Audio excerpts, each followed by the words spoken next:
नमस्कार दर्शकों, बात आज के चैनल में आपका स्वागत है। मैं हूं पारुल शर्मा और पेश है आज की सच्ची बात पक्की बात।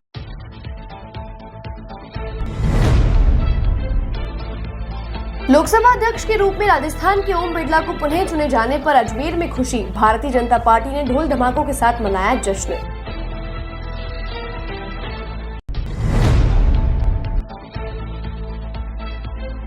अंतर्राष्ट्रीय नशा मुक्ति दिवस पर जिला कलेक्ट्रेट से निकाली गई रैली। जिला कलेक्टर भारती दीक्षित ने दिखाई हरी झंडी।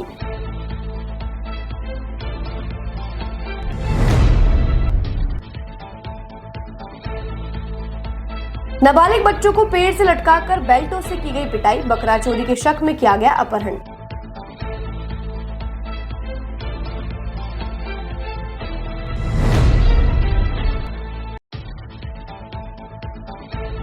गुलाबबाड़ी स्थित रेलवे ओवरब्रिज का कार्य बंद होने से आम नागरिक बेहद परेशान। जिला अधीक्षक से उम्मीद लेकर ज्ञापन देने पहुंचे नागरिक।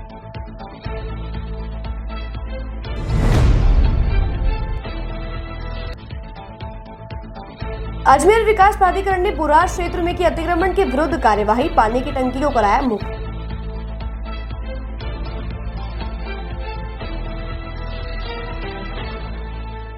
के लिए ऐसा स्कूल तलाश रहा हूं जहां बच्चा स्टडी करे और साथ में उसे सभी स्पोर्ट्स फैसिलिटीज भी मिले। अपने बच्चे के लिए सतगुरु इंटरनेशनल स्कूल चुनो। स्टडी के साथ साथ यहां इवनिंग में नेशनल लेवल के कोचेज द्वारा swimming, badminton, lawn tennis, table tennis, basketball जैसे स्पोर्ट्स की ट्रेनिंग दी जाती है। अरे वाह! Satguru international school, Prithviraj Nagar, opposite A block, Panchsheel, Ajmer.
Circuit मामू नहीं बनने का, रेडीनेट फाइबर लगाने का। इंटरनेट बोले तो रेडीनेट फाइबर नेट। डिटेल्स के लिए 7412001234 पे कॉल लगाने का। सही है भाई। इंटरनेट बोले तो रेडीनेट फाइबर। अब शुरू करते हैं बातों का बेहतरीन सफर। भारतीय जनता पार्टी शहर जिला अजमेर द्वारा लोकसभा अध्यक्ष के रूप में ओम बिड़ला का दूसरी बार चयन होने की खुशी के अवसर पर धूमधाम से भारतीय जनता पार्टी ने ढोल धमाकों के साथ जश्न मनाया। इस अवसर पर भारतीय जनता पार्टी शहर जिला अजमेर के रमेश सोनी ने जानकारी देकर बताया कि यह देश के इतिहास में दूसरी बार है कि एक ही व्यक्ति दूसरी बार लोकसभा अध्यक्ष के रूप में चुना गया हो और ये भारतीय जनता पार्टी की बड़ी जीत है। इस अवसर पर ढोल धमाकों के साथ आतिशबाजी की गई व मिठाई बांटी गई। आज निश्चित रूप से राजस्थान के इतिहास का एक और बड़ा दिन है कि जब हमारे इस आम चुनाव के बाद भारतीय जनता पार्टी और एनडीए की सरकार बनी। एनडीए की सरकार बनने के बाद हमारे यशस्वी प्रधानमंत्री माननीय नरेंद्र मोदी जी ने प्रधानमंत्री पद पर शपथ ली और मंत्रिमंडल का गठन किया। और उसी क्रम में आज चूँकि लोकसभा अध्यक्ष का चुनाव होना था, पूर्ववर्ती में ये प्रयास किए गए कि आपसी सहमति से बिना चुनाव की स्थिति ये बन जाए, लेकिन जब कांग्रेस इस पर तैयार नहीं हुई तो चुनाव की प्रक्रिया संपन्न हुई। और चुनाव की प्रक्रिया संपन्न होने के बाद जो पूर्व में लोकसभा के अध्यक्ष रहे हमारे राजस्थान कोटा के सांसद आदरणीय ओम जी बिरला दूसरी बार लोकसभा अध्यक्ष बने हैं। ये राजस्थान के इतिहास में दूसरी बार है जब कोई नेता लगातार जो है दूसरी बार लोकसभा अध्यक्ष बन रहे हैं। इस अवसर पर हमने कार्यकर्ताओं के साथ इस खुशी को जो है सहभागी बने। हम यहाँ पर भारतीय जनता पार्टी शहर जिला अजमेर द्वारा मिठाई का वितरण किया गया, पटाखे जलाए गए और निश्चित रूप से लोकसभा अध्यक्ष के नाते उनका जो पहला कार्यकाल रहा वो निश्चित रूप से बहुत ही अच्छा रहा। सभी दलों को साथ लेकर के चलने की जो उनकी एक मंशा रहती है उसके नाते बहुत अच्छा कार्यकाल, और जिस प्रकार की पूरे सदन को उन्होंने चलाया, निश्चित रूप से दूसरी बार उनको ये अवसर मिला है। हम ये मान के चलते हैं कि उनके इस अध्यक्षीय कार्यकाल के अंदर निश्चित रूप से सदन बहुत अच्छी तरह चलेगा और ये देश जो जिस प्रकार से जो कि लोकसभा को कहा जाता है कि इस देश की नीति निर्धारण करने वाला स्थान है, उसके अध्यक्ष के नाते वो बहुत अच्छी तरह से इसको आगे बढ़ाने में सहयोगी होंगे। एक बार पुनः माननीय ओम जी बिरला साहब को बहुत बहुत बधाई और शुभकामनाएं। साथ ही उप महापौर नीरज जैन ने कोटा सांसद व लोकसभा अध्यक्ष ओम बिरला को ढेर सारी बधाई देते हुए राजस्थान के लिए गौरव का अवसर कहा। वह भाजपा की एक बड़ी जीत के रूप में इस अवसर पर सभी ने ढोल धमाकों के साथ आतिशबाजी कर एक दूसरे को मिठाई खिलाकर जश्न मनाया। आज राजस्थान की पुण्यधरा फिर गौरवान्वित हुई। इस लोकसभा का अध्यक्ष निश्चित रूप से ओम बिरला जी, जो कि एक साधारण परिवार से आते हैं, एक साधारण कार्यकर्ता के रूप में काम करते हुए युवा मोर्चा के प्रदेश अध्यक्ष से लेकर के 3 बार विधायक रहते हुए और तीसरी बार सांसद के नाते कोटा का प्रतिनिधित्व करते हुए, लेकिन गत वर्ष भी वो लोकसभा के अध्यक्ष थे। इस बार पुनः माननीय नरेंद्र मोदी जी ने, हमारे देश के प्रधान सेवक ने, हमारी पार्टी राष्ट्रीय अध्यक्ष JP नड्डा जी ने जिस प्रकार से उन्हें ये जिम्मेदारी दी है, इसको लेकर के आज हमारे द्वारा आतिशबाजी की गई, मिठाई खिलाई गई। निश्चित रूप से 5 साल का कार्यकाल लोकसभा अध्यक्ष के नाते ओम बिरला जी का रहा, वो अपने आप में बड़ा अविस्मरणीय रहा। धारा 370 हटाने से लेकर के विभिन्न आमजन के हित के कानून पास करने से लेकर अंग्रेजों का जो काला कानून था, IPC थी, उनको समाप्त करते हुए भारतीय दंड संहिता लागू करने सहित विभिन्न आमजन के हित के जो निर्णय लोकसभा में बिल जो पास करवाए, उसी प्रकार अगले 5 साल भी वो आमजन की हित में इस मोदी सरकार के जो नेतृत्व में जो काम आमजन के लिए होने उसके लिए वो काम करें, ऐसे में शुभेच्छा करता हूँ। ऐसा उनके लिए बहुत बहुत अभिनंदन की कामना करता हूँ। आज अंतर्राष्ट्रीय नशा मुक्ति दिवस के अवसर पर नशा मुक्ति अभियान के तहत कलेक्ट्रेट से नशा मुक्ति जन जागरूकता रैली निकाली गई, जिसमें आमजन को नशा मुक्ति का संदेश दिया गया। यह रैली जिला कलेक्ट्रेट से होते हुए बजरंगगढ़ चौराहा आनंद सागर चौपाटी तक निकाली गई। नशा मुक्ति जन जागरूकता रैली का मुख्य उद्देश्य आमजन में नशे के दुष्प्रभावों के प्रति जागरूकता लाना, साथ ही इस रैली के माध्यम से आमजन को नशे की लत को छोड़कर समाज के उत्थान में बेहतर कार्य करना व एक अच्छे समाज का निर्माण करने का संदेश दिया गया। इस दौरान बड़ी संख्या में लोगों ने हिस्सा लेकर यह जागरूकता संदेश जन जन तक फैलाया और सभी से अपील की गई कि नशा ना करें और अपने आसपास नशा करने वालों को भी जागरूक करें। साथ ही नशा करने से होने वाली बीमारियों में परिवार पर पड़ने वाले नकारात्मक प्रभावों के बारे में भी जानकारी दी गई। दिवस पर नशा मुक्ति अभियान के तहत कलेक्टर अजमेर से हमने एक रैली को रवाना किया है, जिसमें कई माध्यम से हम लोगों को नशा छोड़ने के लिए प्रेरित करने के विचार जन जन तक पहुँचाएंगे। इसमें कई व्हीकल्स पर हम IBC मटीरियल्स को डिस्प्ले कर रहे हैं। साथ ही साथ जो हमारी नवजीवन योजना के अंतर्गत हमारे कंजर और शादी बस्तियों में हमारी जो प्रेरिकाएँ कार्य कर रही हैं, तो उन बस्तियों की जो निवासी महिलाएँ हैं, उन्होंने ये मुहिम उठाई है कि जन जन को प्रेरित करेंगे और नशे से होने वाले जो प्रभाव हैं, जिसकी वजह से व्यक्ति विशेष और उनके परिवार और आसपास उसके जो लोग हैं, उनको जो परेशानियाँ आती हैं, उसके बारे में लोगों को समझाया जाएगा, बताया जाएगा और लोगों को प्रेरित किया जाएगा कि वो नशा छोड़ें। साथ ही साथ नशा छोड़ने के उपरांत वो किस तरह से पॉजिटिव कार्य से अपने आप को व्यस्त कर सकते हैं, कैसे वो सोसाइटी के लिए प्रोडक्टिव हो सकते हैं, इसके बारे में भी उनको जानकारी दी जाएगी। राज्य में नशीले और मादक पदार्थों की बढ़ती प्रवृत्ति के विरुद्ध अंतर्राष्ट्रीय नशा मुक्ति दिवस के अवसर पर आज जिला कलेक्ट्रेट कार्यालय से एक नशा मुक्ति जन जागरूकता रैली का आयोजन किया जा रहा है और इसके लिए यहाँ पे जन जागरूकता ये नशा मुक्ति से जुड़े हुए जितने भी हितधारक हैं उनको सभी को आमंत्रित किया गया है। ये रैली यहाँ से शुरू होकर बजरंगगढ़ और चौपाटी आनासागर तक जाएगी। इसका मुख्य उद्देश्य है कि आज की डेट में जो हमारे राज्य के अंदर और स्पेशली अगर हम अजमेर की बात करें तो ये जो नशे के स्पेशली यूथ की हम जो बात करें तो यूथ जो है नशे की गिरफ्त में आता जा रहा है। तो इसके विरुद्ध जन जागरूकता फैलाना इस रैली का मुख्य उद्देश्य है। और ये इस प्रकार के प्रोग्राम साल भर हमारे द्वारा हमारे विभाग के द्वारा आयोजित किए जाते हैं, जिनका मुख्य उद्देश्य यही रहता है कि युवाओं में और अन्य जो एज ग्रुप के लोग हैं उनमें जो नशा की प्रति जो ये बढ़ती प्रवृत्ति है इसमें रोकथाम और अंकुश लगाया जा सके। श्रीनगर थाना क्षेत्र से 3 नाबालिग मासूम बच्चों को बकरा चोरी के शक में अपहरण कर मारपीट करने का मामला सामने आया है, जहां बालक का धड़ा निवासी 34 वर्षीय महिला ने रिपोर्ट दी कि उसके 3 बच्चे हैं, जिसमें से एक 14 साल का है। 24 जून को सुबह 10 बजे अचानक घर पर गांव के ही कानाराम, मुकेश, बबलू और ओम प्रकाश जबरन घर में घुस आए और बच्चों को उठाकर ले गए, जिसके बाद बच्चे के साथ जबरन मारपीट की गई। अतिरिक्त पुलिस अधीक्षक ग्रामीण दीपक कुमार ने जानकारी देकर बताया कि बालक का धड़ा निवासी महिला द्वारा दी गई रिपोर्ट के आधार पर उसके नाबालिग बच्चे को गिरफ्तार किए गए 6 आरोपियों द्वारा जबरन घर से उठाकर ले जाया गया और पेड़ से लटकाकर बच्चे के साथ बेल्ट से मारपीट की गई और जान से मारने की धमकी दी गई, जिसके बाद परिजनों की शिकायत पर पहुंची पुलिस ने बच्चों को छुड़वाया और आरोपियों को गिरफ्तार कर लिया गया है। 6 आरोपियों के खिलाफ विभिन्न धाराओं में मुकदमा दर्ज कर जाँच शुरू कर दी गई है। श्रीनगर के बालक का धड़ा रहने वाली सोना देवी है, जिन्होंने एक रिपोर्ट दी थी कि उनके एक 14 वर्षीय बच्चे को और कानाराम और अन्य लोग घर से उठाकर ले गए बकरा चोरी के शक में और उनके साथ मारपीट कर दी। बच्चों के साथ में नाबालिग बच्चे थे और इस संबंध में एक वीडियो भी हमें प्राप्त हुआ। जैसे ही हमें सूचना मिली, सूचना पर तुरंत हमने सबसे पहले तो जो मुलजिम थे नामजद और वीडियो देखा, उनको चिन्हित किया। चिन्हित करके उनको पहले तो सबसे पहले शांति भंग में गिरफ्तार किया। उसके बाद उनसे FIR ली। FIR लेकर के उसका इन्वेस्टिगेशन किया और इन्वेस्टिगेशन के बाद कुल 6 लोगों को कानाराम, ओम प्रकाश, मुकेश, सेठी, बबलू और हीरालाल, ये कुल 6 लोग हैं। जाति इनकी कहार है।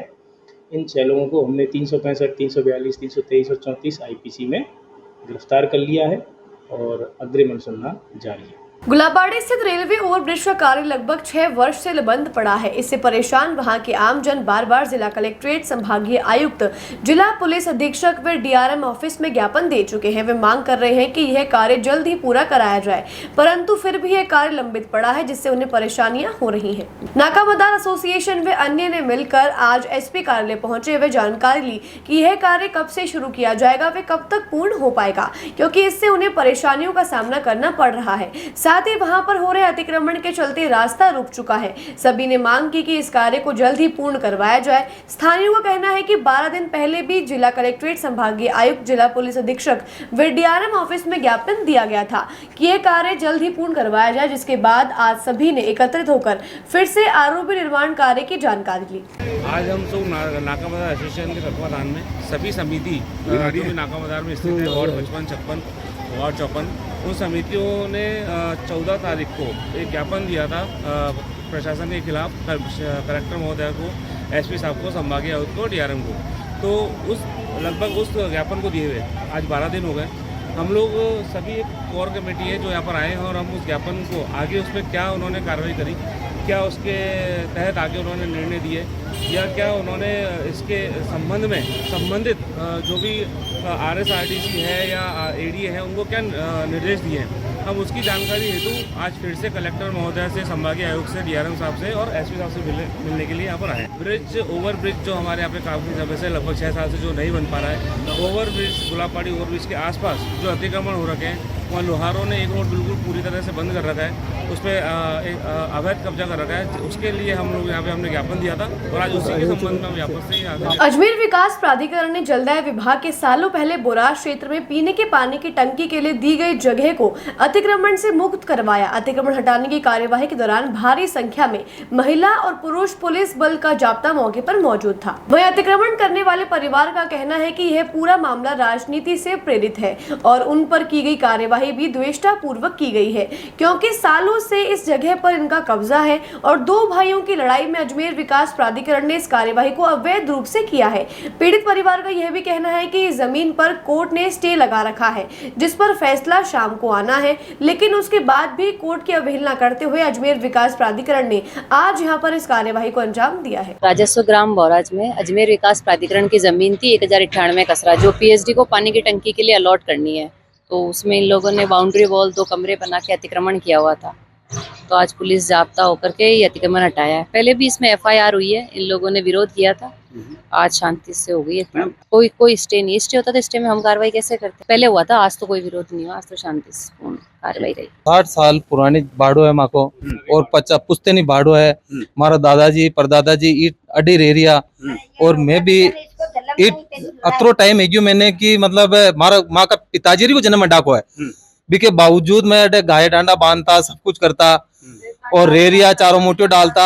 और ई भाड़ा की मतलब माके एफआईआर भी हुई, भाई भाई में विवाद हुई, जिको भी सन 2003 के मायन विवाद हुई ने पुलिस के मायने एफआईआर में दर्ज है, और पुलिस इको मोको मायनो बनवायो और यथा स्थिति पर जो जड़ काबी जाने बीच के नाम भी दर्शाया केशुभाई कड्डे। अब कही साहब के जो माँ के मंदिर है वो बीच में बीच के अंदर मंदिर है साहब माँ के बाबा को, ये मंदिर के पीछे तो बड़ो भाई राखी और आगे 2 भाई दी साहब, 2 भाई जेबा के बाद में भी बड़ो भाई जमीनें बेच दी, और माँ के आ डांग के साथ कम से कम 4 बीघा की, 2 बीघा हमको बना में 1 बीघो जमीन में मंदिर की छोड़ में लिया, और आधा बीघो जमीन फिर भी वो आगे बेच दी। मैंने तो आधा बीघो जमीन बाहर भाड़ो बनायो, इसके बावजूद है माँ की तोड़फोड़ करवा रहा, आए दिन एडीएल शिकायत करे, और नेता लोग है बड़े लोगों से मिले हुए ये, और नेता लोगों से सारों से रसूखात रखते हैं, तो ये मिली भगत करके हमारे मकान तोड़वाते और इनके मकानों की कुछ नहीं करवाते। ये हमारे पड़ोसी है साहब, ताऊ के लड़के, और ये बड़े बड़े नेताओं को पावर लगाते कि हम हमारी पहुंच आगे तक दिल्ली तक है, और हमारे मकान नहीं टूटेंगे, आपके मकान हम तोड़वाएंगे। और हमारा सर ये मामला है ना, अभी कोर्ट में भी विचाराधीन है। आज हमारी बेस थी वकील साहब की, और स्टे ऑर्डर हो गया है, स्टे ऑर्डर होने के बाद भी अभी तोड़ दिया इन्होंने हमारी सुनी नहीं साहब, एक भी बात साहब, मिली भगत कर रखी है साहब इन्होंने, और हमारे को नहीं तो सूचना दी, ये आए डायरेक्ट तोड़ने लग गए। और मेरे यहाँ जानवर बंधे थे, मेरे भाई भी वहां रहते थे हमारे साथ, मजदूर काम करने वाले, तो किनकी नहीं सुन रहे साहब ये, और ये तो इनकी मन मर्जी कर रहे हैं साहब। और ये एक ही भाड़ा एडीएम बताते हैं साहब, बाकी सब बोलते कि इनके सबके पट्टे है। बातों को देते हैं एक छोटा सा विराम, जल्दी मिलते हैं एक नए सफर पर। के लिए ऐसा स्कूल तलाश रहा हूँ जहाँ बच्चा स्टडी करे और साथ में उसे सभी स्पोर्ट्स फैसिलिटीज भी मिले। अपने बच्चे के लिए सतगुरु इंटरनेशनल स्कूल चुनो। स्टडी के साथ साथ यहाँ इवनिंग में नेशनल लेवल के कोचेज द्वारा swimming, badminton, lawn tennis, table tennis, basketball जैसे स्पोर्ट्स की ट्रेनिंग दी जाती है। अरे वाह! Satguru international school, Prithviraj Nagar, opposite A block, Panchsheel, Ajmer.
High circuit, मामू नहीं बनने का, रेडीनेट फाइबर लगाने का, इंटरनेट बोले तो रेडीनेट फाइबर नेट। डिटेल्स के लिए 7412001234 पे कॉल लगाने का। सही है भाई।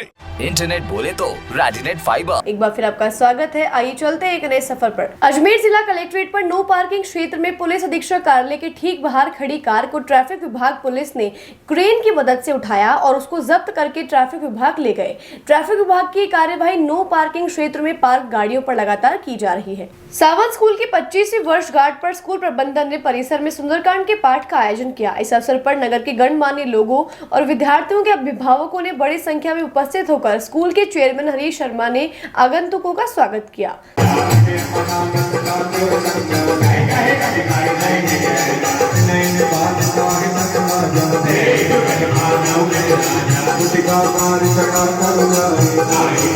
इस अवसर पर स्कूल की उपलब्धियों पर प्रकाश डालते हुए चेयरमैन हरीश शर्मा ने बात आज के चैनल को बताया। नमस्कार अजमेर, मैं हरीश कुमार शर्मा, डायरेक्टर सावन सीनियर सेकेंडरी स्कूल अजमेर। आज सावन सीनियर सेकेंडरी स्कूल में अपना सिल्वर जुबली प्रोग्राम मनाया और सावन स्कूल ने अपने 25 वर्ष पूरे किए।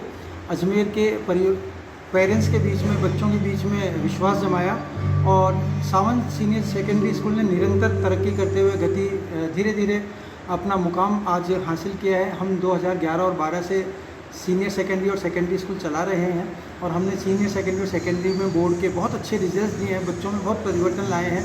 और आज पेरेंट्स की उपस्थिति में और शुभचिंतकों की उपस्थिति में सुंदरकांड का पाठ किया गया, पुरानी यादों को ताज़ा किया गया। जो सावन स्कूल से 25 वर्षों से जुड़े हुए मेहमान हैं उनको बुलाया गया और उनसे सावन स्कूल के और पेरेंट्स को बुलाया गया। अजमेर के किशनगढ़ में कल हुई 13.5 लाख रुपए की लूट की वारदात का अजमेर पुलिस ने 24 घंटे में खुलासा करते हुए लूट की घटना को अंजाम देने वाले 3 आरोपियों को गिरफ्तार कर लिया है। अतिरिक्त पुलिस अधीक्षक ग्रामीण दीपक कुमार शर्मा ने इस मामले में जानकारी देकर बताया कि अभी इस मामले में 5 आरोपियों की गिरफ्तारी और होना बाकी है। 6/24 को रात्रि में एक हमें सूचना मिली, शिषपाल गुर्जर नाम का व्यक्ति आया कि उसको 2-3 लोगों ने करीब 13,55,000 रुपये कहीं आगे डिलीवर करने के लिए दिए थे और उसके साथ एक लूट की घटना कारित हो गई है। तुरंत प्रकरण दर्ज किया गया और इस संबंध में गहनता से अनुसंधान किया गया, टीम बनाई गई है। तो जब हमने इसमें गहनता से अनुसंधान किया तो ये पता चला कि इस शिषपाल गुर्जर नाम के व्यक्ति ने आगे ये पैसे एक पदम नाम के व्यक्ति को देने के लिए बताया था। तो इसमें जो पदम गुर्जर नाम का व्यक्ति था वो इस घटना का मास्टरमाइंड निकला और उस पदम गुर्जर ने अन्य 6-7 लोकल लड़कों के साथ मिलके और इस लूट की घटना को कारित किया। इसमें जब ये लोग वहाँ पे घटनास्थल पर खड़े हुए थे तो एक I-20 गाड़ी आई और I-20 गाड़ी में जो इन्होंने कहा कि इनके मुँह बंधे हुए थे उसमें 3-4 लोग थे। उन 3-4 लोगों ने इनसे पैसों का भरा हुआ बैग छीन लिया। उसमें कुल 13,55,000 रुपये उस बैग में थे। तो इसमें हमने मैनुअल जो है हमारी लोकल इंटेलिजेंस से तकनीकी साक्ष्य भी जुटाए, CCTV फुटेज भी देखे और इस सब से हमें पता चला कि जो इसमें पदम गुर्जर था जिसको कि ये पैसे शिषपाल गुर्जर द्वारा डिलीवर किए जाने थे, उस व्यक्ति ने ये पूरी घटना रची और उसके हमने 2 और सहयोगियों को गिरफ्तार किया है जिनके नाम हैं पूनम चंद और राम निवास। और इन लोगों की निशानदेही से हमने इस लूट किए हुए 13,55,000 रुपये में से 10,50,000 रुपये हमने बरामद कर लिए हैं। अन्य आरोपियों को भी हमने चिन्हित कर लिया है जिनको भी हम शीघ्र ही गिरफ्तार करेंगे और बचे हुए पैसे को भी हम जल्दी जब्त करेंगे। बातों को देते हैं एक छोटा सा विराम, जल्दी मिलते हैं एक नए सफर पर। के लिए ऐसा स्कूल तलाश रहा हूँ जहाँ बच्चा स्टडी करे और साथ में उसे सभी स्पोर्ट्स फैसिलिटीज भी मिले। अपने बच्चे के लिए सतगुरु इंटरनेशनल स्कूल चुनो। स्टडी के साथ साथ यहाँ इवनिंग में नेशनल लेवल के कोचेज द्वारा swimming, badminton, lawn tennis, table tennis, basketball जैसे स्पोर्ट्स की ट्रेनिंग दी जाती है। अरे वाह! Satguru international school, Prithviraj Nagar, opposite A block, Panchsheel, Ajmer.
Circuit, मामू नहीं बनने का, रेडीनेट फाइबर लगाने का, इंटरनेट बोले तो रेडीनेट फाइबर नेट। डिटेल्स के लिए 7412001234 पे कॉल लगाने का। सही है भाई। इंटरनेट बोले तो रेडीनेट फाइबर। एक बार फिर आपका स्वागत है। आइए चलते हैं एक नए सफर पर। नगर निगम अजमेर द्वारा अवैध अतिक्रमण के खिलाफ कार्यवाही जारी है। आज धोलाभाटा स्थित मीनाक्षी वाटिका के पास निर्मित करीब 10 दुकानों को नगर निगम द्वारा ध्वस्त किया गया। नगर निगम के अधिशासी अभियंता धर्मेंद्र आनंद ने जानकारी देकर बताया कि ये अवैध दुकान सूरजमल तंवर के नाम से है, जिसका मानचित्र भी स्वीकृत नहीं है। उन्होंने बताया कि कुछ महीनों पहले नोटिस देने के बाद और सुनवाई होने के बाद ही इस कार्यवाही को अंजाम दिया गया है। ये मीनाक्षी वाटिका के पास, जो मीनाक्षी वाटिका के आगे 10 एक दुकानें बनी हुई थी जो अवैध बनी हुई थी, तो आज नगर निगम प्रशासन के द्वारा पुलिस जाब्ते के साथ, जिसमें सीओ साहब थे साउथ वाले और सभी सर्किल के सीओज SHOs थे, उनकी उपस्थिति में जाब्ते के साथ इन दुकानों को तोड़ने की कार्रवाई की गई। ये धोलाभाटा रोड पे 10 दुकानें हैं जिनको तोड़ने की कार्रवाई की गई है। सूरजमल तंवर के नाम से ये है।